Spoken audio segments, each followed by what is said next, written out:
والصلاة والسلام على سيد الأنبياء والمرسلين وعلى آله وأصحابه أجمعين وعلى من أحبهم وتبعهم بإحسان إلى يوم الدين. أما بعد، فأعوذ بالله من الشيطان الرجيم. بسم الله الرحمن الرحيم.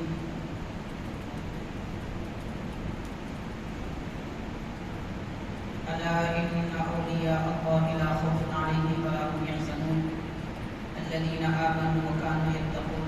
صدق الله العظيم. وقال الله تعالى في شأن حبيبه: إن الله وملائكته يصلون على النبي يا أيها الذين آمنوا صلوا عليه وسلموا تسليما. اللهم صل على سيدنا شفيعنا حبيبنا مولانا محمد وعلى آله وصحبه أفضل صلواتك وعدد معلوماتك وبارك وسلم. محترم المقام حضرت علامہ مولانا رحمۃ اللہ وبرکاتہ، اللہ تبارک و تعالیٰ کا جتنا شکر ادا کیا جائے کم ہے کہ خالق کائنات نے ہمیں ایمان کی دولت سے سرفراز فرمائے اور مسلمان گھرانے میں ہمیں پیدا فرمائے. مزید یہ توفیق عطا فرمائے کہ اس کے پاک گھر میں اس کے پاک بندے کا ذکر پاک کرنے کی ہمیں توفیق بخشی. رب تبارک و تعالیٰ کی نعمتوں پر جتنا شکر کیا جائے کم ہے، اور ہر مومن بندے کا یہ فرض بنتا ہے کہ وہ اللہ کے دربار میں شکر کرتا رہے. حاضرین، شکر زبان سے بھی ادا کیا جاتا ہے، عمل سے بھی کیا جاتا ہے، دل سے بھی کیا جاتا ہے، روح سے بھی کیا جاتا ہے. شکر کا اصل معنی یہ ہوتا ہے کہ رب نے جو نعمت عطا فرمائی اس نعمت کے بدلے میں رب کی تعریف کی جائے اور اس کی عبادت کی جائے، اور یہ طے کیا جائے کہ ہم برائیوں سے گناہوں سے بچتے اور پرہیز کرتے رہیں گے. یہ شکر کا مفہوم ہے. خالق کائنات یہ فرماتا ہے کہ جو لوگ اللہ کے دربار میں شکر کا ہدیہ پیش کرتے ہیں، اللہ کے دربار میں شکر کرتے ہیں، خالق کائنات انہیں اور نعمتیں عطا فرماتا ہے. اور جس طرح کی نعمت پر شکر کیا جائے گا وہ نعمت میں اضافہ ہوگا. مزید اور نعمتیں تو ملیں گی مگر اسی نعمت میں اضافہ ہوگا. جیسا کہ رب تبارک و تعالیٰ نے فرمایا کہ جو آدمی میرا شکر کرے گا میں اسے مزید نعمتیں عطا کروں گا. لَأَزِيدَنَّكُمْ فرمایا کہ تمہارے لیے نعمتوں میں اضافہ کروں گا. تو اللہ تبارک و تعالیٰ نے حضرت سیدنا قطب ربانی معشوق یزدانی غوث سمدانی پیر رازانی سیدنا عبد القادر جیلانی غوث عالم دستگیر پیرانی پیر رضی اللہ تعالیٰ عنہ کا ذکر پاک کرنے کے لیے سننے کے لیے ہمیں جمع ہونے کی توفیق دی. تو یہ توفیق بھی اللہ کا احسان ہے. اس کے بدلے میں ہم رب کا شکر ادا کرتے ہیں اپنی زبان سے، اپنے دل سے، اس ارادے سے کہ اللہ تعالیٰ مزید ایسی نعمتیں ہمیں عطا فرماتا ہے. تو حاضرین کرام، حضرت سیدنا غوث پاک رضی اللہ تعالیٰ عنہ کا ذکر پاک سننے اور سنانے کے لیے ہم یہاں پر جمع ہوئے ہیں. عام طور پر لوگ جب کسی برگزیدہ شخصیت بزرگ ذات کا ذکر کا انعقاد یا اس کی محفل کا انعقاد کرتے ہیں تو لوگ یہ سمجھتے ہیں کہ اس میں کسی کے خاص بات کا ذکر کیا جائے گا. بات ایسی نہیں ہوتی. اللہ کے پیاروں کا ذکر کرنا در حقیقت اللہ کا بھی اس میں ذکر ہوتا ہے، رسول اللہ کا بھی اس میں ذکر ہوتا ہے، اور دین اسلام کے ہر پیام ہر احکام کا ذکر ہوتا ہے. کیوں؟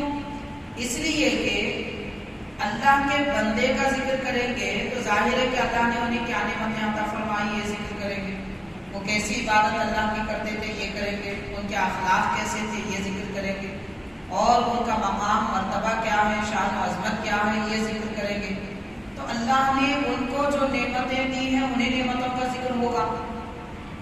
تو کسی خدا کے بندے کا ذکر کرنا ذکر خدا سے خالی نہیں ہوتا، ذکر رسول سے خالی نہیں ہوتا. سب سے پہلے ہمیں یہ بات ذہن میں بٹھائے رکھنے کی ضرورت ہے.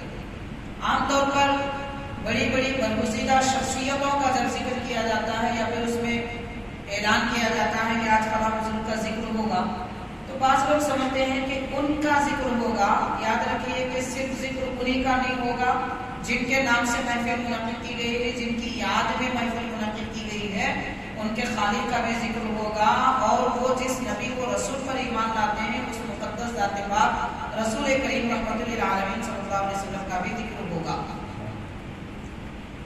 تو ذہنوں میں جو بعض شکوک شبہات پائے جاتے ہیں، ہم لوگ یہ سمجھتے ہیں کہ یہ تشخص پرستی ہے، یعنی شخصیتوں کا ذکر کرتے ہیں۔ شخصیتوں کا ذکر اس لیے کیا جاتا ہے کہ شخصیتوں نے ہی دنیا میں دین پھیلایا ہے، شخصیتوں نے ہی اللہ کی پہچان اور رب کا عرفان دیا ہے، شخصیتوں نے ہی نبی پاک صلی اللہ علیہ وسلم کی تعلیمات لوگوں کے دلوں میں بسائے ہیں، اسی لیے شخصیتوں کا ذکر کیا جاتا ہے۔ حاضرین کرام، آپ غور کیجیے، اس میں عام طور پر لوگ جیسے برہم ہوتے ہیں یا یہ سمجھتے ہیں کہ اس کی کیا ضرورت ہے، ایسی کوئی بات نہیں ہے۔ اگر دنیا میں کسی مالدار کے بارے میں کہا جائے گا تو ظاہر ہے دنیا کے بارے میں گفتگو ہوگی، بزنس کے بارے میں گفتگو ہوگی، اور کسی ایکٹر کے بارے میں آپ ذکر کریں گے تو اس کے میدان کی بات کریں گے، کوئی کھلاڑی کے بارے میں بات کریں گے تو اس کے اپنے چیزوں کا ذکر کریں گے، اللہ کے پیارے بندے کا ذکر کریں گے تو پھر بات کس کی ہوگی؟ اسلام کی ہوگی، محبت کی ہوگی، رب کی ہوگی، قرآن کی ہوگی، حدیث کی ہوگی، اخلاق کی ہوگی، سارے اسلام کے متعلق ہوگی۔ تو سوچنے کا انداز بدلنا چاہیے۔ ہمارے معاشرے میں لوگوں کی فکر ذرا دور رہتی ہے، جلدی قریب نہیں آتی، اور لوگوں کو منفی سوچنے کی عادت ہے، نیگیٹو فکر رکھتے ہیں۔ کوئی اچھی بات بھی بیان کی جائے تو اس کا الٹا مطلب نکالنے کی کوشش کرتے ہیں، یہ نہیں ہونا چاہیے۔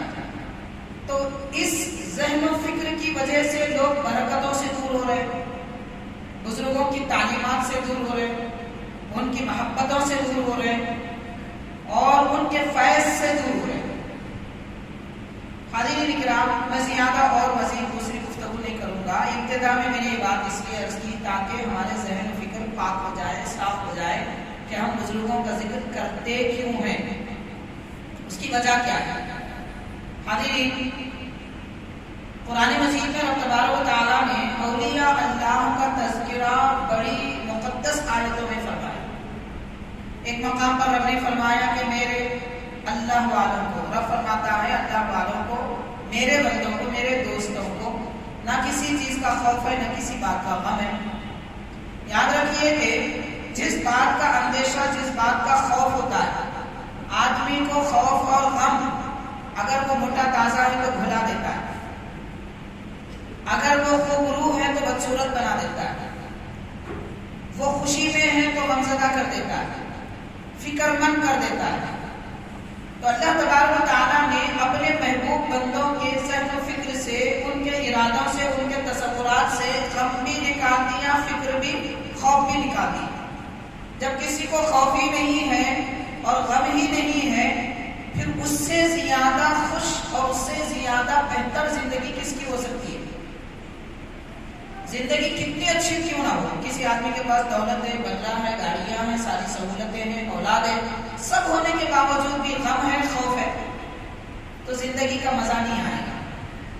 تو اس دنیا کی زندگی کا بھی اور آخرت کی زندگی کا بھی پورا لطف اگر کوئی لیے ہیں اور لیتے ہیں تو وہ اللہ والے۔ تو حاضرین، اگر ہم بھی زندگی کا لطف لینا چاہتے ہیں، زندگی کا مزہ لینا چاہتے ہیں، تو بے خوف ہو جائیں، بے غم ہو جائیں، خوف نہ ہو، غم نہ ہو۔ اس وقت خاص طور پر میں یہ بات عرض کروں گا کہ یہ میڈیا اور دنیا کے حالات وغیرہ دیکھتے دیکھتے مسلمان نوجوانوں کی بھی ایک ہی فکر بنتی جا رہی ہے، بھائی زندگی چند روزہ ہے، خوب لطف اٹھاؤ، خوب مزے اڑاؤ، زندگی چند روزہ ہے، مرنے کے بعد کیا کریں گے، اس لیے یہی کھاؤ، یہی پیو، یہی سب کچھ کر لو، جو دل چاہتا ہے کر لو، کوئی کسی پر روک ٹوک نہ کرے۔ ایسے فکر یہ دنیا داری کی وجہ سے بنتی جا رہی ہے۔ یاد رکھیے کہ آپ دو جہاں کی دولت بھی کما لیں، مان لیجئے کہ آپ سورج کے مالک بھی ہو جائیں، چاند پر ملکیت بھی رکھیں، غم اور خوف کبھی دور نہیں ہوگا۔ غم اور خوف ہر ایک کو لگا ہوا ہے۔ جس سورج کے مالک ہونے کا کوئی آدمی دعویٰ کر رہا ہے، اس سورج کو خود غم لاحق ہے کہ اس پہ گرہن آتا ہے، اس چاند پہ خود داغ ہے جس کی دنیا تعریف کرتی ہے۔ غم کس کو نہیں ہے دنیا میں؟ غم اور خوف اگر کسی بات کا نہیں ہے، وہ صرف اولیاء اللہ ہے۔ اللہ کے پیاروں کو کسی بات کا غم نہیں، کسی بات کا خوف نہیں۔ اگر ہم بھی بے خوف بے غم ہونا چاہتے ہیں، اللہ والوں کی زندگی بند نہیں ہے، کھلی ہے، پڑھیے، ان کے طریقے پر چلیے. رب نے جیسے انہیں بے غم کر دیا، بے خوف کر دیا، ان کے نقش قدم پر چلنے کی برکت کی وجہ سے ہم کو بھی بے خوف اور بے غم کر دے. تو جس آدمی کے پاس غم نہ ہو، خوف نہ ہو، وہ اپنے رب کو جانتا ہے، پہچانتا ہے، زندگی بھی لطف سے گزارتا ہے. تو حاضرین کرام، اللہ تبارک و تعالیٰ نے اولیاء اللہ کی تعریف میں ایک بات یہ ارشاد فرمائی کہ انہیں غم نہیں ہوتا، انہیں خوف نہیں ہوتا. دوسری بات رب تبارک و تعالیٰ نے ان کی شان و عظمت بیان کرتے ہوئے ارشاد فرمایا کہ ہم نے میرے بندوں کو، رب تعالیٰ فرماتا ہے، میرے بندوں کو میں نے زمین کا مالک بنا دیا. ارشاد فرمایا وَلَقَدْ كَتَبْنَا فِي الزَّبُورِ مِن بَعْدِ الذِّكْرِ أَنَّ الْأَرْضَ يَرِثُهَا عِبَادِيَ الصَّالِحُونَ. یعنی زبور میں ہم نے قرآن مجید کے ذکر کے بعد یہ لکھ دیا ہے کہ زمین کے مالک میرے نیک بندے ہوتے ہیں. اللہ تبارک و تعالیٰ نے اولیاء اللہ کو زمین کا مالک بنایا. حاضرین، ہم اگر 100 گز زمین خریدنا چاہیں، اپنی زندگی کے 20 سے 40 سال عمر محنت کر کے بھی 100 گز زمین خریدنا ہماری خواہش کے مطابق مشکل ہے انتہائی. لیکن اللہ کے پیارے ایسے ہوتے ہیں کہ وہ ساری روئے زمین کے مالک ہوتے ہیں. اور یہ بات قرآن کہہ رہا ہے، حدیث نہیں ہے کہ آپ اسے ضعیف کہہ سکتے یا اس کی سند پہ کلام کر سکتے. تو قرآن مجید کہہ رہا ہے کہ اللہ فرما رہا، رب نے مالک بنا دیا اپنے پیارے بندوں کو. تو جو بندہ خدا کا ہوتا ہے اس کی شان یہ ہوتی ہے کہ وہ ساری زمین کا مالک ہوتا ہے. زمین کا مالک ہے تو زمین پر بسنے والوں کے بھی مالک ہوتے ہیں، زمین پر اگنے والی چیزوں کے بھی مالک ہوتے ہیں، زمین پر چلنے پھرنے والے چرند پرند کیڑے مکوڑوں کے بھی مالک ہوتے ہیں. اختیار اللہ تعالیٰ نے ان کو عطا فرمایا. قرآن مجید میں رب تبارک و تعالیٰ نے اولیاء کرام کے اوصاف، ان کے کمالات کا ذکر کرتے ہوئے یہ بھی ارشاد فرمایا کہ اللہ کے بندے وہ ہوتے ہیں کہ جو زمین پر آہستہ قدم رکھتے ہیں، زمین پر قدم آہستہ رکھتے ہیں. معنی یہ ہے کہ یہاں پر دنیا والوں کو یہ تعلیم دی جا رہی ہے کہ اللہ کے بندے اخلاق کے پیکر ہوتے ہیں، ان کے اخلاق بلند ہوتے ہیں، ان کا مزاج نرم ہوتا ہے، وہ سختی سے بات نہیں کرتے، وہ کسی کو جھڑکی نہیں دیتے، وہ کسی کو اذیت نہیں پہنچاتے، کسی کو نقصان پہنچانے یا گرانے یا اس کی عزت اچھالنے کا ارادہ ان کا کبھی نہیں ہوتا. جس کے اندر یہ ارادے ہیں کہ وہ بدلہ لینا چاہے، کسی کو تکلیف دینا چاہے یا پھر لوگوں کو ان کی عزتیں اچھالنا چاہے، ان کا مذاق بڑھانا چاہے، وہ اللہ والا نہیں ہو سکتا. قرآن مجید کہہ رہا ہے وہ زمین پر قدم بھی رکھتے ہیں تو آہستہ قدم رکھتے ہیں، یعنی اترا کر نہیں چلتے، اکڑ ان کے پاس نہیں ہوتی، اور وہ لوگوں کو جھڑکی نہیں دیتے، وہ لوگوں کو اپنے در سے دھتکارتے نہیں بلکہ پیار سے اپنے پاس بٹھاتے. یہ مقام ہوتا ہے اللہ کے نیک بندوں کا. حاضرین کرام، قرآن مجید میں رب تبارک و تعالیٰ نے اللہ والوں کے اوصاف بیان کرتے ہوئے، چونکہ ہمارے اس جلسے کا موضوع عظمت موضع آدم شان اولیاء، عظمت اولیاء، تو اولیاء کرام کے بارے میں قرآن کیا کہتا ہے؟ ہم واقعات اگر کچھ بولیں گے تو ہو سکتا ہے کوئی انکار کرے، یا پھر احادیث سنائیں تو کوئی اور بات بھی ہو سکتی ہے. ویسے احادیث بھی بہت ساری ہیں، واقعات بھی بہت سارے ہیں، تفصیلات بہت ساری ہیں، مگر میں مختصر طور پر یہ بات قرآن مجید کی آیات کی روح سے عرض کرنا چاہتا ہوں کہ قرآن پاک کیا کہتا ہے. قرآن مجید یہ کہتا ہے کہ اللہ کے بندے وہ ہیں جو اٹھے بیٹھے لیٹے تینوں حالتوں میں اللہ کا ذکر کرتے ہیں. الذین یذکرون اللہ قیاما وقعودا وعلی جنوبہم، اللہ کے پیارے وہ بندے ہیں کہ جو اپنے مولا کا ذکر کرتے ہیں کھڑے کھڑے، بیٹھے بیٹھے، لیٹے لیٹے. حاضرین ایسی کئی آیتیں. اب ان ساری آیتوں کے متعلق ہم نے جو تفصیلات وضاحتیں آپ کے پیش نظر کی ہیں ان کو سامنے رکھیے. حضرت سیدنا قطب ربانی معشوق یزدانی غوث سمدانی رضی اللہ تعالی عنہ کی پوری حیات طیبہ ان آیات کریمہ کا عکس اور اس کی تصویر نظر آتی ہے. سیدنا غوث پاک رضی اللہ تعالی عنہ کی ذات پاک کیا ہے؟ حاضرین میں آغاز کروں گا آپ کی زبان سے کہے گئے اشعار سے.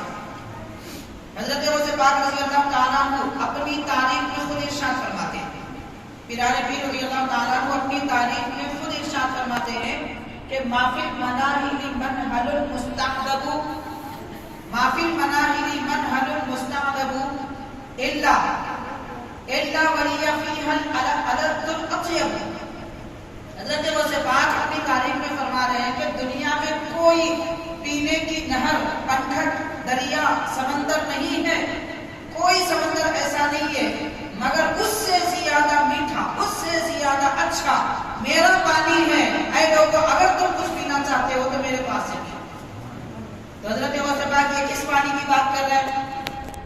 اگر ہم قرآن مجید کی وہ آیت سامنے رکھیں کہ رب تعالیٰ نے فرمایا ہم نے زمین کا مالک میرے بندوں کو بنا دیا، تو حضرت غوث پاک یہ زمین کے سارے پانی کے مالک ہیں اور فرما رہے ہیں کہ اگر تمہیں پینا ہے تو میرے در سے پیو، جہاں سے پینا چاہتے ہو پیو، مگر تمہیں پانی کھارا ملے گا، ہو سکتا ہے کہ بھاری ملے گا جس سے ہضم نہ ہو، اس قسم کی شکایتیں ہو سکتی ہیں، لیکن آپ فرما رہے ہیں کہ میرے پاس جو نہر بہتی ہے وہ نہر ایسی ہے کہ اس کا پانی میٹھا بھی ہے، لذیذ بھی ہے. ظاہری اگر معنی لیں گے، اگر حقیقی اس کا معنی کیا ہے؟ در حقیقت آپ یہ بیان فرمانا چاہتے ہیں کہ اے لوگوں، خالق کائنات کی لذتیں، رب تبارک و تعالیٰ کی معرفتیں، اللہ تبارک و تعالیٰ کی نعمتیں اور اس کی رحمتوں کے دریا دنیا میں بہ رہے ہیں. سب سے زیادہ لذیذ اگر کوئی دریا ہے تو وہ ہے جو میرے واسطے سے دنیا میں بہتا ہے اور جو میرے واسطے سے رب کی محبت کا پانی پی لیتا ہے. اس سے زیادہ لذیذ خدا کی محبت کا پیمانہ، خدا کی محبت کا جام کہیں اسے نہیں ملے گا، اس سے زیادہ میٹھا کہیں اسے جام نہیں ملے گا. تو اللہ کی محبت اگر بندوں کو چاہیے تو وہ غوث پاک کے واسطے سے اور آپ کی نہر سے پیئے، آپ کی پنکھٹ سے پیئے، جہاں سے آپ یہ اعلان فرما رہے ہیں کہ دنیا میں میری نہر اور میرے پنکھٹ سے زیادہ کوئی بہتر، کوئی اچھا، کوئی لذیذ پانی نہیں ہے. حاضرین کرام، اس کے بعد آپ اپنی تعریف وغیرہ بیان کرتے ہوئے ایک قصیدہ آپ نے بیان فرمایا. ویسے قصیدے تو آپ کے بہت سارے ہیں، ان میں سے ایک یہ قصیدہ ہے، اس میں آگے آپ ارشاد فرماتے ہیں کہ او فی المکان مکانۃ مخصوصۃ، او فی المکان مکانۃ مخصوصۃ. آپ فرماتے ہیں کہ دنیا میں کوئی ایسی جگہ نہیں ہے مگر الا ومنزلتی اعز واقرب، مگر رب نے مجھے جو منزل، جو مقام، جو مرتبہ، شان و عظمت عطا فرمائی، اس سے زیادہ غالب اور اس سے زیادہ رب کے قریب کوئی اور مقام نہیں. اس سے یہ پتہ چلتا ہے کہ حضرت غوث پاک رضی اللہ تعالیٰ عنہ کے واسطے اور وسیلے سے لوگ جو فیض لیتے ہیں، رب کے قریب پہنچنا چاہتے ہیں، عبادتوں کا طریقہ لینا چاہتے ہیں، اس طریقے سے زیادہ بہتر کوئی اور طریقہ نہیں ہے. یہ ایک قصیدہ آپ کا ہے، اس کے آخری شعر میں آپ فرماتے ہیں افلت شموس الاولین وشمسنا ابدا علی افق العلا لا تغرب. آپ فرما رہے ہیں کہ مجھ سے پہلے کئی سورج نکلے. کون سے؟ ولایت کے سورج نکلے، قربت کے سورج نکلے، عزت کے سورج نکلے، علم کے سورج نکلے، رب کی رحمت کے سورج نکلے، لوگوں کو تھامنے کے سورج نکلے، گردوں کو بچانے والے سورج نکلے. حضرت غوث پاک فرماتے ہیں ہر سورج نکلا مگر ڈوب گیا، اللہ نے مجھے وہ سورج بنایا، قطبیت و غیثیت کا وہ مقام عطا فرمایا کہ اب میں نکلا ہوں تو پھر مجھے ڈوبنا نہیں ہے. یہ حضرت پیرالمین غوث پاک رضی اللہ تعالیٰ عنہ اپنی تعریف اپنی زبان مبارک سے فرما رہے ہیں. حاضرین کرام، اب ایک حدیث پاک آپ سنیے، اس کے بعد حضرت غوث پاک اپنی تعریف کیسے کریں. سوال پیدا ہوتا ہے. نبی پاک صلی اللہ علیہ وسلم نے ارشاد فرمایا کوئی آدمی اپنی تعریف خود نہ کرے. قرآن مجید خود کہتا ہے لا تزکوا انفسکم، اے لوگوں تم اپنی پاکی بیان مت کرو، اپنی تعریف مت کرو. حدیث پاک میں بھی آتا ہے کہ تم اپنی تعریف خود مت کرو. یہاں تک پیارے آقا صلی اللہ علیہ وسلم نے ارشاد فرمایا کہ اگر کوئی تمہارے سامنے تعریف کرے تو اس کے منہ پہ مٹی مارنا، یعنی تم اپنی تعریف لوگوں سے مت سنو. امت مسلمہ کو تو یہ تعریف کی جا رہی ہے کہ تعریف سنو بھی مت، اور یہاں حال یہ ہے کہ حضور غوث پاک خود اپنی تعریف فرما رہے ہیں. اور تعریف کیسے؟ ایک قصیدے میں نہیں، آپ کے جتنے قصیدے ہیں سب میں آپ کی تعریف ہے، خود آپ بیان فرما رہے ہیں. اس سے بڑی بات تو یہ ہے کہ آپ مسجد کے ممبر پر جلوہ افروز ہو کر اعلان فرما دیے تھے کہ میرا قدم تمام اولیاء کے گردنوں پر ہے. اس وقت کے سارے اولیاء نے اپنی گردنیں جھکا دی تھی. تو ایک طرف اسلام کی تعلیم یہ مل رہی ہے کہ تم تعریف مت کرو، دوسری طرف حضرت غوث پاک رضی اللہ تعالیٰ نے اپنی تعریف خود بیان فرما رہے ہیں. یہ معاملہ کیا ہے سمجھنا چاہیے. حاضرین کرام، دراصل ہمارے آقا رحمت للعالمین صلی اللہ علیہ وسلم ہر امتی کے دل کا حال جانتے ہیں، اور نبی پاک صلی اللہ علیہ وسلم طبیب کائنات ہیں. یعنی کون کیسا مریض ہے اسے کیسی دوا دینا ہے حضور جانتے ہیں۔ تو امت کے لیے حضور یہ حکم فرماتے ہیں کہ تم اپنی تعریف نہ کرو، نہ کسی کی گئی تعریف سنو، اس لیے کہ تم اپنی تعریف کرو گے یا کوئی تمہارے سامنے اپنی تمہاری تعریف کرے گا تو شیطان تمہیں بربلائے گا، تمہیں یہ بتائے گا کہ تم بہت بڑے ہو، تمہارے اندر کمال ہے، تم سب سے اچھے ہو۔ یہ اچھے ہونے کی فکر جب ذہن میں آ جائے گی، آدمی کے قدم پھسل جائیں گے، دل پھسل جائے گا اور وہ شیطان کے قریب ہو جائے گا۔ اس لیے ساری امت کو حضور فرما رہے ہیں کوئی تعریف نہ کرے، لیکن حضرت غوث پاک خود فرماتے ہیں رب نے مجھے حکم فرمایا کہ میں اپنی تعریف کروں۔ اب آپ دیکھیے مثال کے طور پر نبی پاک صلی اللہ علیہ وسلم بذات خود اپنی تعریف فرمائے، اللہ تبارک و تعالیٰ نے پیارے آقا صلی اللہ علیہ وسلم کی زبان مبارک سے خود آپ کی تعریف کو جاری فرمایا، جیسا کہ صحیح بخاری وغیرہ میں حضور فرماتے ہیں قیامت کے دن جب کہ سارے لوگ پریشان ہوں گے، اللہ تبارک و تعالیٰ مجھے وہ عزت و شان عطا فرمائے گا کہ میں بولوں گا سارا زمانہ خاموش رہے گا۔ حضور ایک کائنات میں ایسی ذات پاک ہے جو میدان محشر میں سب کی زبان گونگی ہو جائے گی، اللہ کے نبی کی زبان جاری ہوگی، اور حضور فرماتے ہیں کہ میں اللہ کے دربار میں سجدہ کروں گا تو رب فرمائے گا اے میرے حبیب سر اٹھائیے، جو مانگنا ہے مانگیے دیا جائے گا، جس کی شفاعت کرنا ہے کیجیے آپ کی شفاعت قبول کی جائے گی۔ حضور فرماتے ہیں آدم و من سواہ تحت لوائی، حضرت آدم سے لے کر تمام کائنات میرے جھنڈے کے نیچے ہوگی۔ حضور اپنی تعریف خود فرما رہے ہیں۔ اللہ تبارک تعالیٰ نے حضرت غوث پاک کو نبی پاک صلی اللہ علیہ وسلم کے کمالات فضائل کا آئینہ بنایا۔ نبی پاک صلی اللہ علیہ وسلم کو اجازت ہے خود حضور تعریف کرے، تو اللہ نے اپنے محبوب بندے حضرت غوث پاک کو بھی اجازت عطا فرمائی کہ آپ خود اپنی تعریف کریں، اس لیے کہ عام آدمی خود تعریف کرے گا تو بہکنے کا اندیشہ ہے، حضرت غوث پاک اگر اپنی تعریف کریں گے تو لوگوں کو سنبھالنے کا یقین ہے۔ یہاں بہکنے کی کوئی بات نہیں ہے، جو بہک رہے ہیں حضرت غوث پاک خود اپنی تعریف کرتے ہیں تو گرنے والے بھی سمجھ جاتے ہیں، پھسلنے والے بھی راہ پر آ جاتے ہیں، اس لیے اللہ تعالیٰ نے آپ کو اس کی اجازت عطا فرمائی۔ حاضرین کرام، اولیاء کرام طبقات اولیاء کرام کے درجات ہوتے ہیں، جیسے انسانوں میں کیٹیگریز ہوتے ہیں، درجے ہوتے ہیں۔ جتنے دنیا میں ڈاکٹر ہیں سب ہائی لیول کے نہیں ہوتے، جتنے دنیا میں علماء ہیں سب اعلیٰ مقام کے نہیں ہوتے، ہر ایک کے اندر فرق ہوتا ہے، کسی کے پاس علم زیادہ، کسی کے پاس کچھ کم، کسی کے پاس کچھ کم، کسی کے پاس علم کے ساتھ تقویٰ، اس کے ساتھ اخلاق اور بہت ساری چیزیں جڑی ہوئی ہوتی ہیں۔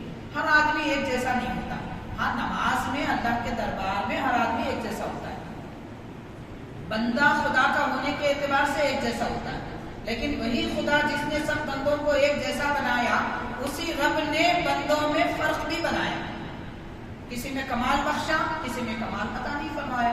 تو حضرت غوث پاک رضی اللہ تعالیٰ عنہ وہ ذات پاک اور وہ خدا کے ولی ہیں کہ اللہ نے خود آپ کو اجازت عطا فرمائی کہ آپ اپنی تعریف فرمائیں، ہر کسی کو یہ اجازت نہیں تھی۔ حاضرین کرام، اب حضرت پیران پیر غوث پاک رضی اللہ تعالیٰ عنہ کے احوال اور آپ کی زندگی کے متعلق چند باتیں میں آپ کے گوشے گزار کروں گا، جس میں آپ کے کرامات بھی ہیں، اخلاق و کردار بھی ہیں، اور آپ کی زندگی سے ہمیں بہت سارے نصیحتیں بھی ملتی ہیں۔ ان میں سے بیان یہ کیا جاتا ہے کہ حضرت غوث پاک رضی اللہ تعالیٰ عنہ کی عمر شریف 91 سال ہے، 91 آپ کی عمر شریف ہے۔ اس عمر شریف کا جو عدد نکلتا ہے، لفظ عربی میں ایک طریقہ ہوتا ہے، بہرحال اس سے 91 نکلتا ہے عاشق سے، لفظ عاشق سے 91 نکلتا ہے، عدد اس کا نکلتا ہے، یعنی حضرت پیران پیر رضی اللہ تعالیٰ عنہ اللہ کی محبت میں، رسول پاک کی محبت میں، محبت کی انتہا کو پہنچ گئے۔ عشق کا مطلب کیا ہوتا ہے؟ عشق اس کو کہتے ہیں، حضرت پیران پیر غوث پاک رضی اللہ عنہ خود فرماتے ہیں، آپ کی سیرت پر لکھی گئی کتاب ہے قلائد الجواہر، اس میں آپ کے ملفوظات، آپ کی کلمات بھی ہیں، سیرت بھی ہے، آپ اس میں فرماتے ہیں محبت کے 10 درجے، محبت کے 10 درجے، تو آخری جو درجہ ہوتا ہے اس کا نام عشق ہے، اور یہ عشق ایسی کیفیت کا نام ہے کہ اس درجے میں پہنچنے کے بعد بندہ خود کو فنا کر دیتا ہے اور اپنی ذات، اپنی فکر، اپنے ارادے کو جلا ڈالتا ہے، اس کا کوئی ارادہ، اس کی کوئی ذات نہیں ہوتی، اس کا قیام اللہ سے ہوتا ہے، اس کا کلام اللہ سے ہوتا ہے، اس کی ذات، اس کا ارادہ بھی خدا پاک کی طرف سے ہوتا ہے۔ اپنا ارادہ جہاں نہیں ہوتا، اپنی ذات کا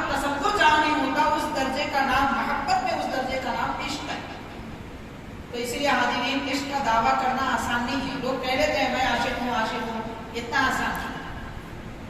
ہم تو محبت بھی نہیں کر سکے. محبت کے اعلیٰ درجے کا نام عشق ہے. سارے درجات کو ملا کر محبت کہتے ہیں. تو حضرت غوث پاک رضی اللہ تعالیٰ عنہ عاشق، آپ کی زندگی کے جتنے عدد ہیں، جتنے سال ہیں، اس سے جو لفظ نکلتا ہے وہ ہے عاشق. اور حضرت برانوی رضی اللہ تعالیٰ عنہ ارشاد فرماتے ہیں 18 سال کی عمر شریف میں اپنا وطن جیلات چھوڑ کر بغداد آیا.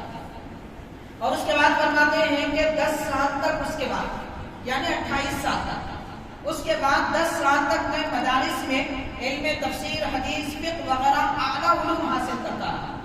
پھر اس کے بعد فرماتے ہیں وہ 10 سال کے بعد 25 سال میں نے ایسے گزارے کہ جنگلوں میں، بیابانوں میں، ویران مسجدوں میں اپنے رات دن گزارتا تھا. نہ زمانے کا کوئی آدمی مجھے پہچانتا تھا، نہ میں کسی کو جانتا تھا. یہ کیفیت ہے حضرت برانوی رضی اللہ تعالیٰ عنہ کی زندگی سے. یہاں سے ہم کو یہ درس ملتا ہے کہ حاضرین، اگر کوئی خدا کا ہونا چاہتا ہے تو پہلے خود کو گم کر دے. شو کرنے سے آدمی اللہ کا نہیں ہوتا. جیسے اب اس دور میں ہم دیکھتے ہیں کہ لوگ سوشل میڈیا پہ شو ہوتے ہیں، دعوتوں میں شو ہوتے ہیں، ہر جگہ تصویر تصویر تصویر، سیلفی تو آدمی کو سیلفش بنا دیا. ہر مقام پر جہاں دیکھیے فوٹو، جہاں دیکھیے فوٹو. افسوس کی بات ہے، لوگ ایک موس بھی کسی کو دیتے ہیں تو فوٹو لیتے ہیں. یہ حال ہو چکا ہے ہماری قوم کا. دکھاوے سے کچھ ملنے والا نہیں ہے، چھپنے سے خدا ملتا ہے. اس لیے کہ اللہ کی ذات راز ہے. راز کو پانے کے لیے خود راز میں کھو دینا پڑتا ہے، تب جا کے خدا کو پائیں گے. سرے عام محفلوں میں ہیں، خلوتوں میں ہیں، انجمنوں میں ہیں، لوگوں سے تعلقات بھی ہیں، پوری زندگی گزر گئی اسی معاملات میں، اور پھر کہہ رہے ہیں میں اللہ والا ہوں، میں رب کو پہچان لیا، میرے دل میں اللہ کی محبت ہے، میں عاشق رسول ہوں. کیسے ہو سکتا ہے؟ یاد رکھیے، جب تک کچھ کھوئے گے نہیں تب تک کچھ پاؤ گے نہیں.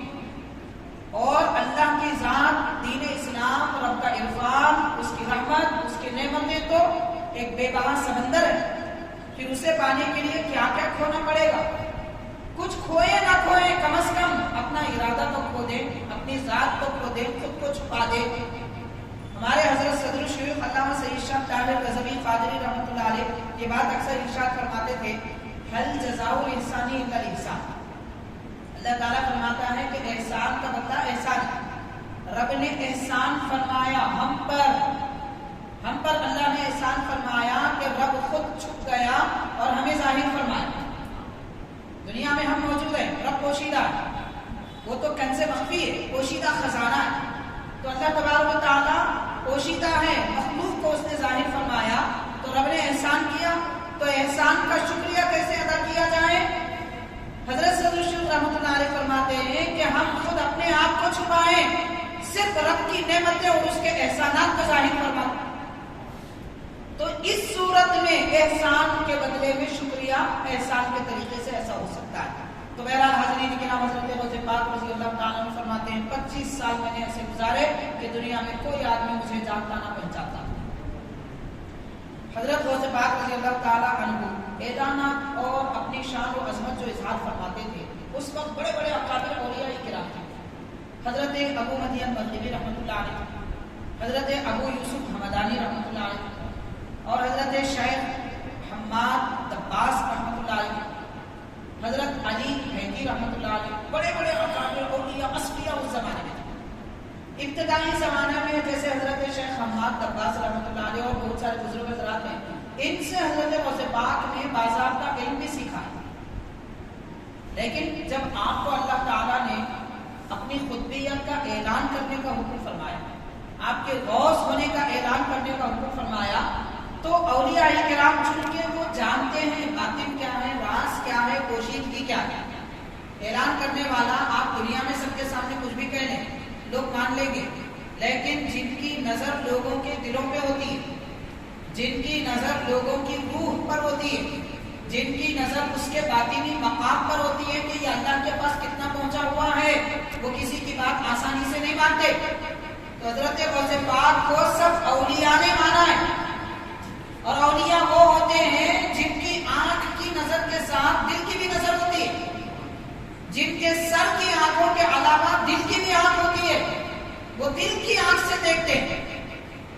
جیسا کہ بڑا مشہور شعر ہے، قلوب العارفین لہا عیون تری ما لا یراہ الناظرون. جو اللہ کے پیارے ہیں ان کی ایسی آنکھیں ہوتی ہیں کہ آنکھ دیکھنے والے نہیں دیکھتے، وہ سب کچھ دیکھ لیتے ہیں. تو حاضرین کرام، حضرت غوث پاک نے اعلانات جب فرمائے کہ میرا قدم اولیاء کی گردنوں پر ہے، آپ نے اعلان فرمایا رب نے مجھے یہ مقام بخشا. تو ایک مرتبہ حضرت شیخ حماد دباس رحمۃ اللہ علیہ، جو آپ کے استاد بھی رہ چکے ہیں، آپ کے شان و عظمت کو مانتے ہیں، اعتراف کرتے ہیں، پھر یہ فرماتے ہیں کہ عبد القادر یہ بتاؤ کہ آپ اس طرح کا کلام کرتے ہیں، تعجب ہوتا ہے کہ کیا آپ کو اس بات کا اندیشہ نہیں ہے کہ آپ جو باتیں بیان کر رہے ہیں واقعتاً دنیا کے رونما ہوں گے، آگے جو حالات ہوں گے حضرت پہلے بیان فرماتے تھے. تو آپ اپنے مقامات کا ذکر کر رہے ہیں، کہیں ایسا نہ ہو کہ کوئی اور مقام مل جائے. تو آپ کو خوف نہیں ہوتا اس طرح کے اعلان کرنے کا؟ تو حضرت غوث پاک رضی اللہ تعالیٰ کو ان کے قریب تشریف لاتے ہیں اور ان کے سینے پہ اپنا دست مبارک رکھ دیتے ہیں. حضرت غوث پاک رضی اللہ تعالیٰ جب ان کے سینے پہ اپنا ہاتھ رکھتے ہیں تو ان کے دل کی آنکھ کھل جاتی ہے. حضرت شیخ حماد رحمۃ اللہ علیہ کی دل کی آنکھ کھل جاتی ہے اور آپ دیکھتے ہیں کہ حضرت غوث پاک اللہ کے دربار میں رب سے وعدہ لے رہے ہیں. حضرت غوث پاک اللہ کے پاس اللہ سے وعدہ لے رہے ہیں. کتنی مرتبہ؟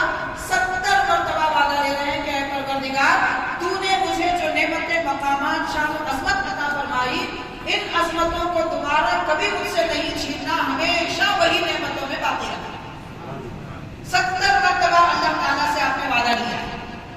تو حاضرین، حضرت شیخ حماد رحمۃ اللہ علیہ دیکھ کر فرماتے ہیں کہ جس بندے کا یہ حال ہو کہ رب اس سے وعدہ کرے، اس کے بارے میں کیا خوف ہو سکتا ہے کہ وہ راستے سے ہٹ جائے؟ اس کے بارے میں کیا خوف ہو سکتا ہے کہ وہ اپنے مقام سے گھٹ جائے؟ تو اولیاء اللہ حضرت غوث پاک کی شان و عظمت کو مانتے تھے. حاضرین کرام، آپ کے شہزادے حضرت عبد الرزاق رحمۃ اللہ علیہ فرماتے ہیں، حضور غوث پاک رضی اللہ عنہ کے شہزادے عبد الرزاق رحمۃ اللہ علیہ ارشاد فرماتے ہیں کہ لوگوں میں سے کسی نے ایک مرتبہ حضرت سے پوچھا کہ حضرت آپ کب سے جانتے ہیں کہ آپ اللہ والے ہیں؟ یہاں ایک بات آپ سماعت کیجیے، غور کیجیے کہ دنیا میں اولیاء کرام کے جو درجات ہوتے ہیں ان میں سے اکثر اولیاء ایسے ہوتے ہیں کہ انہیں معلوم ہوتا ہے کہ وہ اللہ کے ولی ہیں، اور بہت ساری تعداد ایسی ہے کہ انہیں معلوم نہیں ہوتا کہ وہ اللہ کے ولی ہیں. یعنی دنیا میں ایسے بھی اولیاء ہوتے ہیں کہ ان کو خود پتا نہیں ہوتا کہ وہ ولی ہیں. یہ دو باتیں ہوں گی، بہت سارے اولیاء کو معلوم ہوتا ہے کہ وہ اللہ والے ہیں، اور بہت سارے اولیاء کو معلوم نہیں ہوتا کہ وہ اللہ والے ہیں، مگر زمانہ کہتا ہے کہ وہ اللہ والے ہیں. تو حاضرین، جیسے کہ سورج نکلتا ہے تو سورج خود کہتا ہے کہ میں نکلا، ساری دنیا کہتی ہے کہ ہاں بھائی یہ سورج ہے، یہ نکل گیا. تو ایسے ہی اللہ والوں کی ولایت ایسی دنیا میں چھا جاتی ہے کہ لوگوں کی زبان پر جاری ہوتا ہے یہ اللہ والے ہیں. حاضرین کرام، حضرت غوث پاک رضی اللہ تعالیٰ کو ذات پاک وہ شخصیت ہے کہ آپ خود جانتے بھی ہیں کہ اللہ والے ہیں، اور آپ کو اعلان کرنے کا حکم ہے کہ آپ اللہ والے ہیں. جو اللہ والے جانتے ہیں کہ میں ولی ہوں، ہر ولی کو ظاہر کرنے کی اجازت بھی نہیں ہے. ہر ولی کو ظاہر کرنے کی اجازت نہیں ہے. مثال کے طور پر حضرت محدث دکن سید عبداللہ شاہ نقشبندی رحمۃ اللہ علیہ اپنی کتاب میں تحریر فرماتے ہیں، ماشاء اللہ کل غالباً حضرت کا عرص شریف بھی ہے. تو حضرت فرماتے ہیں اگر کوئی خود کو ولی کہے تو وہ شیطان ہے. اگر کوئی خود کو ولی سمجھے تو وہ شیطان ہے. لیکن جن اولیاء کو اللہ نے اجازت دی کہ آپ اعلان کرو، ایسے اولیاء دنیا میں بہت کم ہیں. جیسے حضرت بایزید بستامی رحمۃ اللہ علیہ، ابو الحسن خفقانی رحمۃ اللہ علیہ، جنید بغدادی رحمۃ اللہ علیہ، ابو بکر شبلی رحمۃ اللہ علیہ، حضرت غوث پاک رحمۃ اللہ علیہ، حضرت غریب نواز رحمۃ اللہ علیہ. یہ ایسی شخصیتیں ہیں کہ ان کو اجازت ہے اللہ کی طرف سے کہ تم اعلان کرو اللہ والے. تو حضرت غوث پاک رضی اللہ تعالیٰ عنہ سے پوچھا گیا آپ کو کب سے معلوم ہے کہ آپ ولی اللہ؟ تو حضرت بیرانوی رضی اللہ عنہ فرماتے ہیں کہ میں اپنے وطن جیلان میں تھا، اس وقت میری عمر 10 سال تھی. تو پتا چلا 10 سال کی عمر سے حضرت جاتے ہیں کہ آپ ولی اللہ ہیں، اللہ کے پیارے ہیں. جیسے کہ حاضرین انسان کو معلوم ہوتا ہے پیدا ہونے کے بعد کہ میں انسان ہوں، اسے یہ بھی پتا چلتا ہے کہ میں گورا ہوں یا کالا ہوں، اور عمر بڑی ہو جائے تو پتا چلتا ہے میرے اخلاق اچھے ہیں یا برے ہیں، یعنی اپنی بات کا احساس خود کو رہتا ہے۔ تو حضرت پیارے نبی رضی اللہ تعالیٰ عنہ کو 10 سال کی عمر سے معلوم ہے کہ آپ اللہ والے ہیں۔ تو لوگوں نے پوچھا حضرت یہ کیسے معلوم آپ کو؟ تو آپ ارشاد فرماتے ہیں میں اپنے گھر سے نکل کر جب مدرسہ جاتا، مکتب جاتا، تو راستے میں میں فرشتوں کو دیکھتا۔ حضرت غوث پاک 10 سال کی عمر میں فرشتے کو دیکھتے، فرشتے کو کہتے نہیں سنتے بلکہ دیکھتے، فرماتے ہیں میں فرشتوں کو دیکھتا ہوں۔ وہ کہتے ہیں کس سے کہتے ہیں؟ جو راستے میں بچے چل رہے، جو مدرسے میں لڑکے بیٹھے ہوئے، ان سے فرماتے فرشتے افسحوا لولی اللہ، اے بچوں یہ اللہ کے ولی آ رہے ہیں، ان کے لیے راستہ کشادہ کرو، ان کے لیے راستہ صاف کرو، یہ بیٹھنا چاہتے ہیں ان کو راستہ دو، ان کے لیے جگہ دو۔ تو فرشتے اعلان کرتے تھے یہ اللہ کے ولی ہیں، ان کے لیے جگہ دو۔ تو حضرت غوث پاک فرشتوں کو دیکھ لیتے۔ حاضرین کرام اب یہاں ایک مسئلہ بھی آپ سماعت کیجیے، کیا فرشتوں کو دیکھنا ممکن ہے؟ اسلامی عقیدے کے اعتبار سے، دین مذہب اسلام کے عقیدے کے اعتبار سے کیا ہوگا؟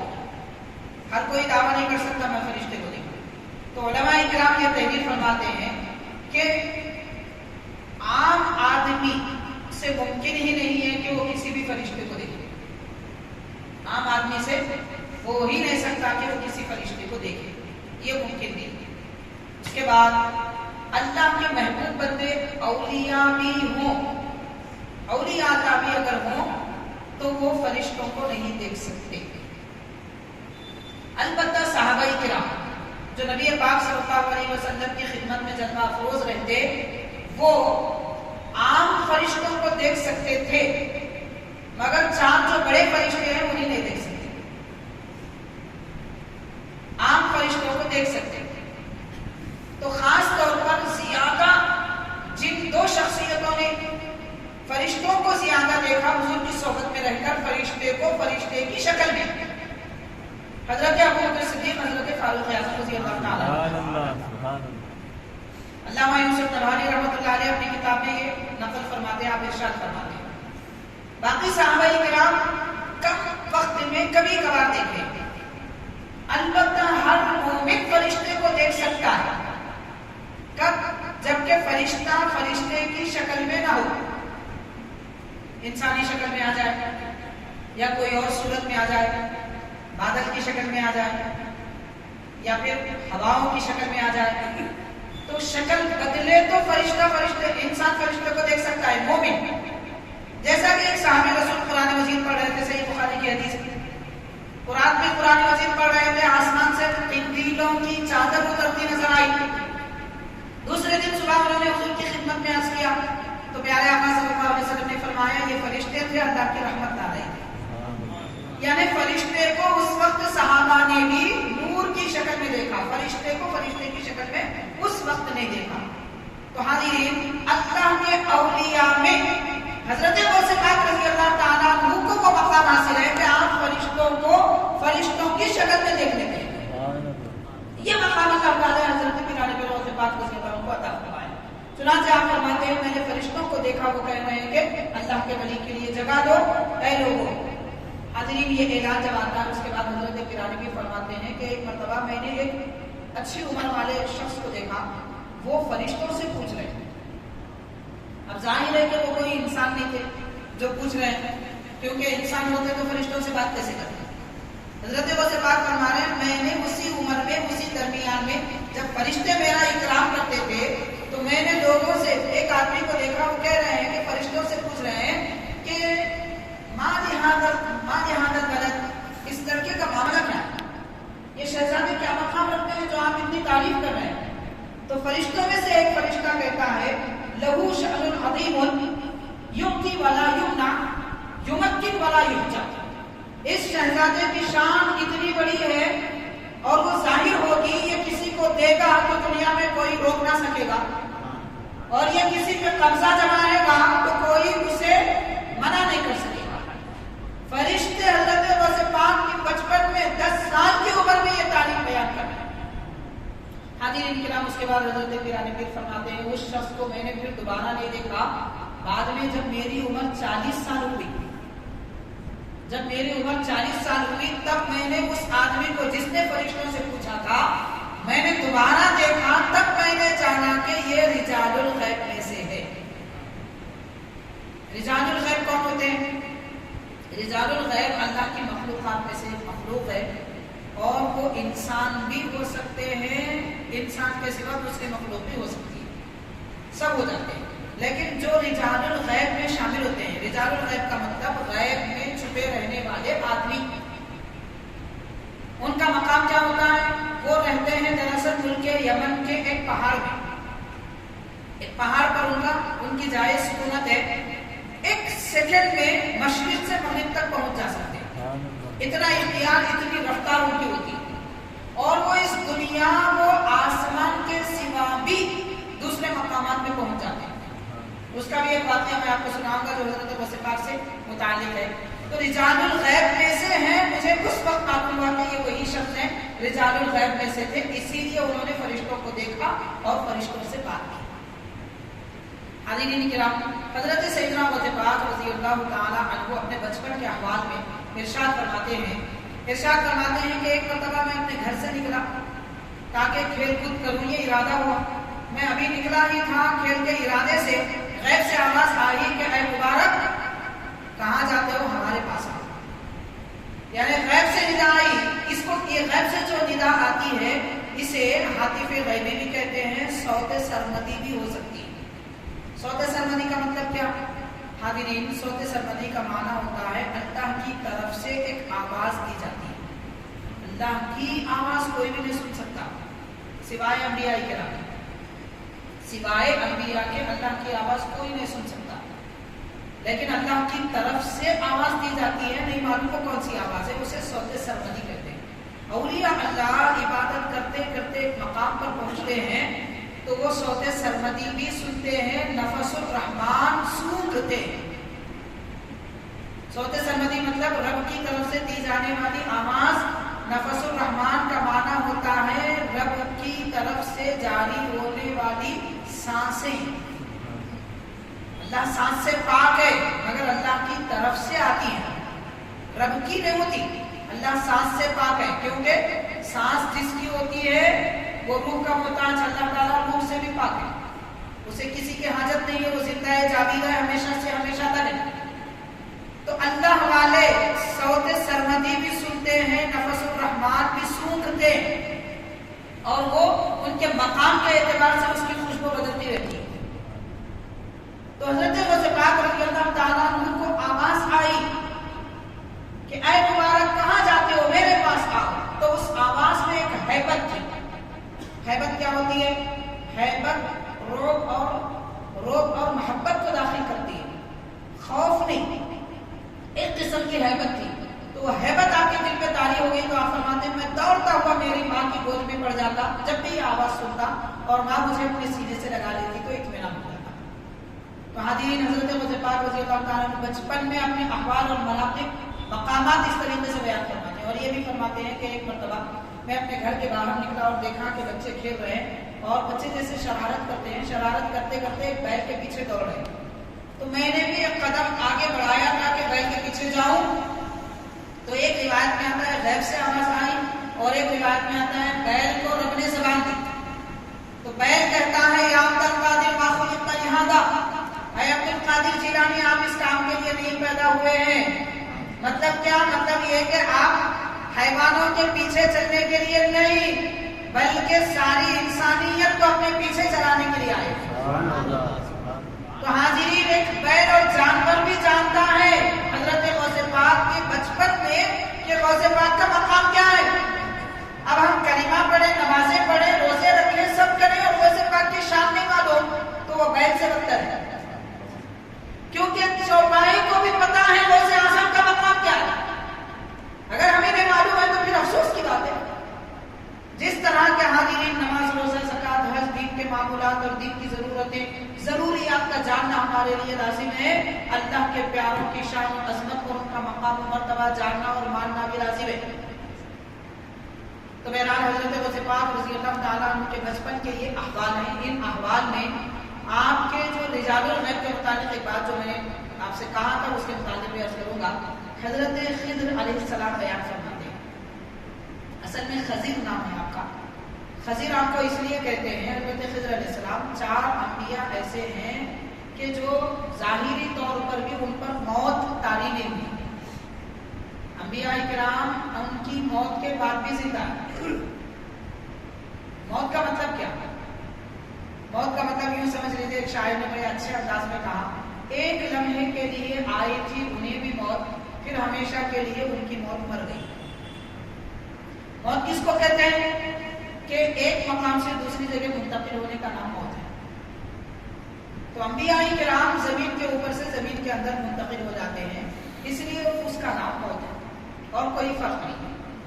بعض لوگوں نے یہ مثال دے کر کہی ہے کہ جیسے کہ کوئی گھر میں شمع روشن کر دے اور سارے دروازے کھڑکیاں بند کر کے باہر چلا جائے، تو کیا وہ شمع اگرچہ کہ باہر سے اسے نظر نہیں آ رہی ہے مگر موجود ہے یا نہیں ہے؟ روشنی ہے کہ نہیں ہے؟ ایسے ہی انبیاء کرام کی حیات ہے، وہ ہماری آنکھوں سے اوجھل ہے. رب نے ان کو زندگی عطا فرمائی. یہ تو میں نے باتیں کہہ دی سمجھنے کے لیے. اب حدیث پاک سن لیجیے. ابن ماجہ کی حدیث ہے، نبی پاک صلی اللہ علیہ وسلم نے فرمایا فنبی اللہ حی یرزق، اللہ کے نبی زندہ ہے، اللہ تعالیٰ انہیں رزق عطا فرماتا ہے. جب حضور خود فرما رہے ہیں کہ حضور زندہ ہے تو کون سا مردہ ہوگا جو کہے کہ نبی مردہ ہے؟ مردے کے سوا کوئی اور تو نہیں کہے گا، کیونکہ حدیث ہے، اس سے بڑھ کے اور کیا چاہیے. پیارے آقا خود فرما رہے ہیں اللہ کے نبی زندہ ہے.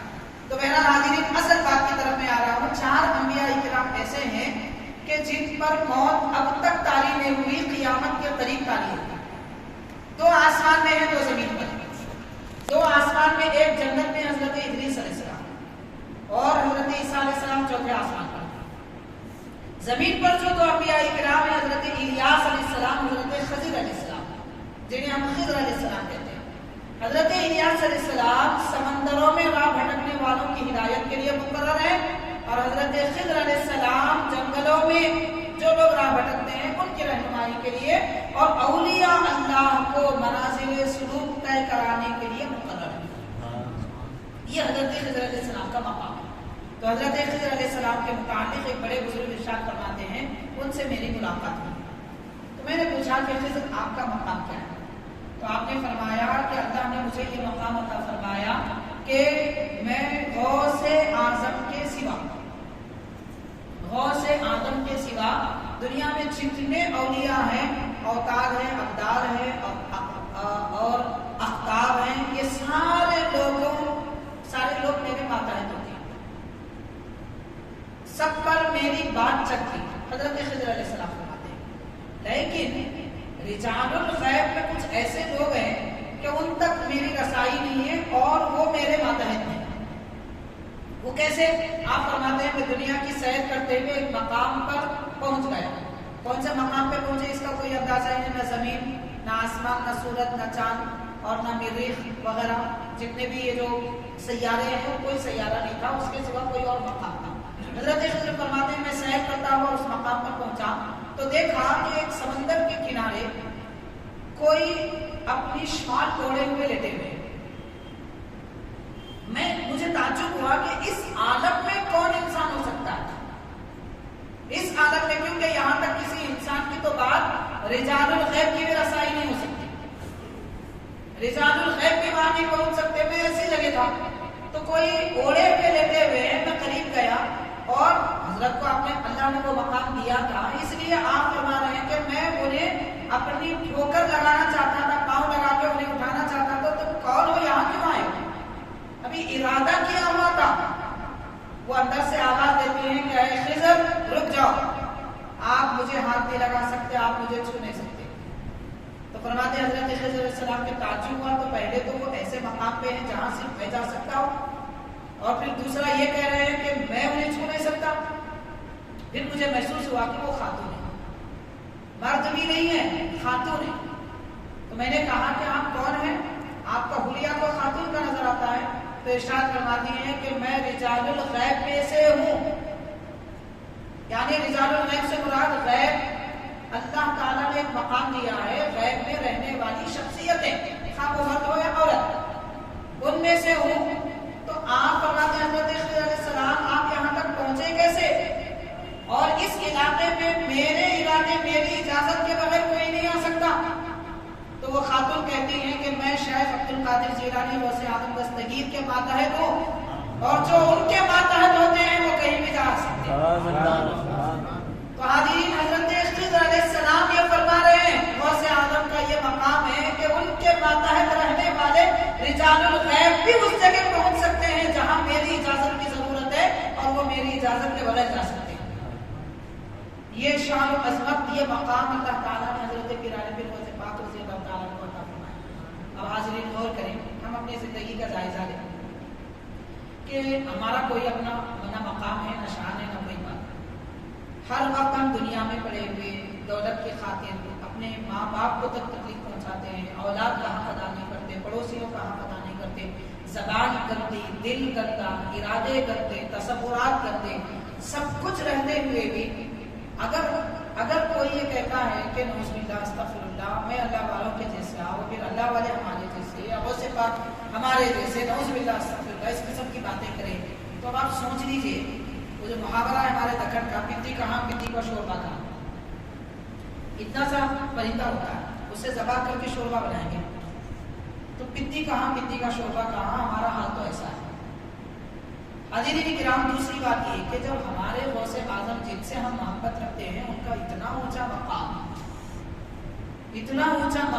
کہ نہ زمین نہ آسمان اس کے سوا بے حساب عالموں پر سلطنت اور طاقت رکھتے، ایسے غوث اعظم بادشاہ سلطان کے ہم چاہنے والے ہو کر افسوس اس بات پر ہے کہ ہم 10 روپے کے لیے کسی کے محتاج، 1000 روپے کے لیے کسی کے پاس بھیک مانگتے، خرچ مانگتے نظر آتے ہیں۔ ہماری اپنی ضرورتیں ہم پوری دنیا کو سناتے ہیں، مگر اپنی ضرورتوں کا حل کبھی حضرت غوث پاک کی خدمت میں رکھا ہے؟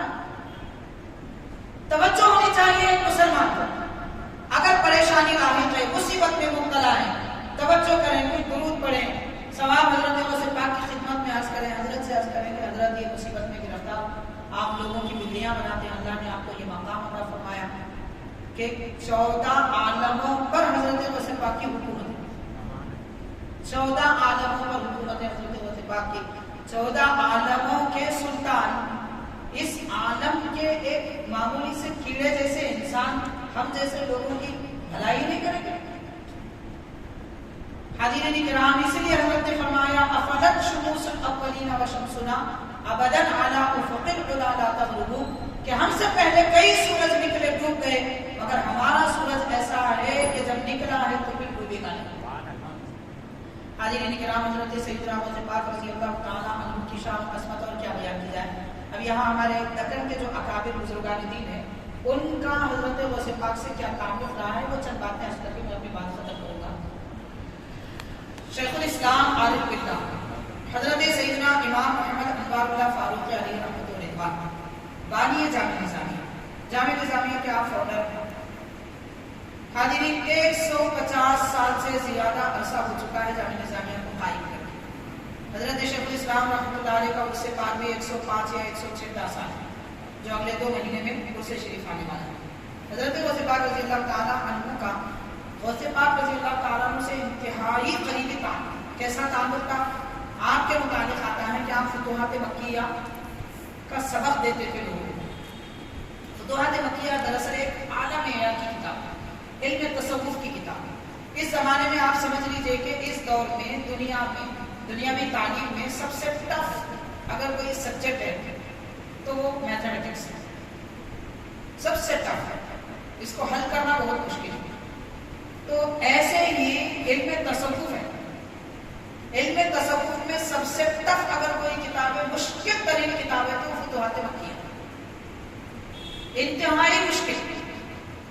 اور ایک بات میں عرض کروں گا، آپ بزرگان دین کی زندگیاں پڑھیے تو پتا چلے گا کہ اللہ والے دوائی ہے جامع کا درس دیتے تھے، تصوف کی ایک کتاب اور دیگر کتابوں کا درس دیتے تھے، لیکن کہیں یہ نہیں دیکھا گیا، یہ نہیں پڑھا گیا کہ کوئی دوسرے بزرگ حضرات فتوحات مکیہ کا درس دیتے ہیں. فتوحات مکیہ پڑھتے تھے ضرور، لیکن پڑھاتے تھے یہ اولیاء کرام کی زندگی میں عام طور پر نہیں ملتا. نہیں ہے پورے طور پہ میں نہیں کہہ رہا ہوں، مگر عام طور پر نہیں ملتا. ایک حضرت بانی جامع نظامیہ شیخ الاسلام رحمۃ اللہ علیہ، جن کی سیرت میں باضابطہ یہ لکھا جاتا ہے کہ آپ فتوحات مکیہ اس کتاب کا درس دیتے ہیں. تو حاضرین، جب یہ کتاب آپ پڑھاتے، کوئی مسئلہ سمجھانے کے لیے دشواری ہوتی، انتہائی مشکل کتاب ہے، اس کا ایک حرف نہیں سمجھا سکتے. کتاب تو بڑی کتاب ہے، 10 جلدیں ہیں، اس کی 10 اس کے جلدیں ہیں، ان میں سے ایک حرف ہم نہیں پڑھ سکتے، سمجھ نہیں سکتے. یہ کیفیت کی کتاب حضرت پڑھاتے تھے. جب کوئی مشکل مسئلہ آتا تو نبی پاک صلی اللہ علیہ وسلم راست مدینے پاک سے توجہ فرماتے اور حضرت شیخ الاسلام کے قلب مبارک پر توجہ فرماتے تو وہ مسئلہ حل ہو جاتا. اور جب یہ درس حضرت شیخ الاسلام دیتے تو اس وقت حضرت پیرانے پیر غوث پاک رضی اللہ تعالیٰ عنہ تشریف لاتے. جس جگہ آپ جلوہ افروز ہیں وہاں کے اطراف میں گھومتے اور ایک جگہ بیٹھ کر آپ کا درس حضرت غوث پاک سنتے، اس طریقے سے کہ حضرت شیخ الاسلام کو فیض عطا فرماتے کہ غوث پاک کی توجہ سے، غوث پاک کی نظر سے، غوث پاک کے فیض سے فتوحات مکیہ جیسی مشکل ترین ادق ترین کتاب حضرت شیخ الاسلام پڑھایا کرتے تھے، اسے سمجھایا کرتے. تو یہ خاص عنایت ہے حضرت پیرانے پیر غوث پاک رضی اللہ تعالیٰ عنہ کی شیخ الاسلام پر. اور حاضرین کرام، پڑھے کہ بھی آپ کی زندگی کا واقعہ لکھا جاتا ہے. آپ کے شاگرد رشید حضرت مفتی رفیع الدین رحمۃ اللہ علیہ اپنی کتاب میں تحریر فرماتے ہیں کہ شیخ الاسلام بانی جامع رحمۃ اللہ علیہ اپنے وصال سے تقریباً کچھ سال پہلے، 4-5 کچھ سال پہلے ہندوستان کے بڑے بڑے اکابر اولیاء کرام کی زیارت کے لیے گئے. انہیں میں کلیہ شریف کا بھی ذکر ملتا ہے، اجمیر شریف کا بھی ذکر ملتا ہے اور دیگر اور آستانوں کا بھی ذکر ملتا ہے. اس کے بعد پھر اسی سفر میں آپ بغداد شریف بھی گئے اور حرمین شریفین کی تو آپ نے تقریباً 5 مرتبہ زیارت کی، حج کیا اور اس کے بعد بغداد شریف پھر قادمین بھی تشریف لے گئے.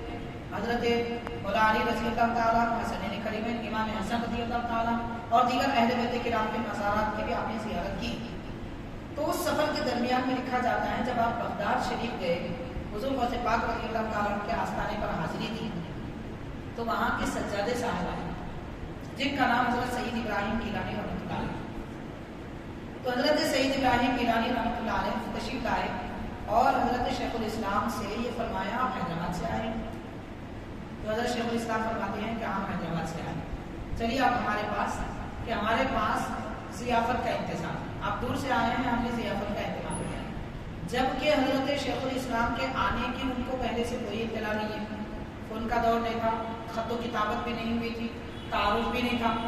تو جب یہ تشریف لائے ہیں، زیارت کے لیے آئے ہیں، تو یہ سجادہ رشید صاحب کہتے ہیں ہمارے پاس ضیافت ہے، آپ تشریف لائے. شیخ الاسلام اپنے دیگر حضرات کے ساتھ جو آپ کے ساتھ موجود تھے ان کے ساتھ جب گئے، دسترخوان بچھایا گیا تو حیدرآبادی طرز کے کھانے وہاں پر موجود ہیں.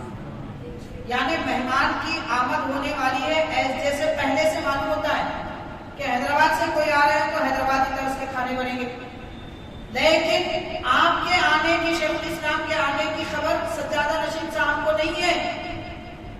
شیخ الاسلام نے فرمایا یہ تو ایسا نظر آ رہا ہے کہ ہمارے آنے کی پہلے سے اطلاع ہو. تو سجادہ رشید صاحب نے کہا کہ ہاں گویا ہمیں بتا دیا گیا ہے.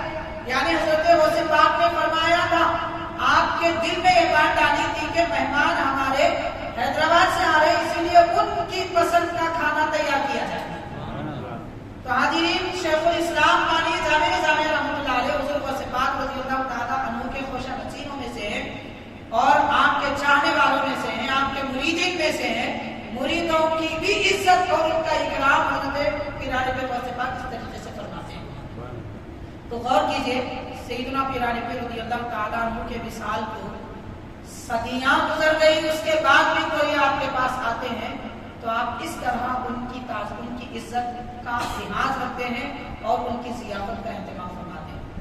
تو حاضرین غور کریں، اگر ہمارے دل میں بھی حضرت غوث پاک سے محبت ہے تو یقیناً یہ محبت ہمیں بھی نعمتیں عطا فرمائے گی. ایک آخری بات عرض کروں گا. حضرت بانی جامع نظامیہ رحمۃ اللہ علیہ اپنی کتاب میں تحریر فرماتے ہیں 2 واقعے آپ نے بیان کیے، میں 2 بھی بیان کروں گا مختصر طور پر. ایک واقعہ آپ نے خود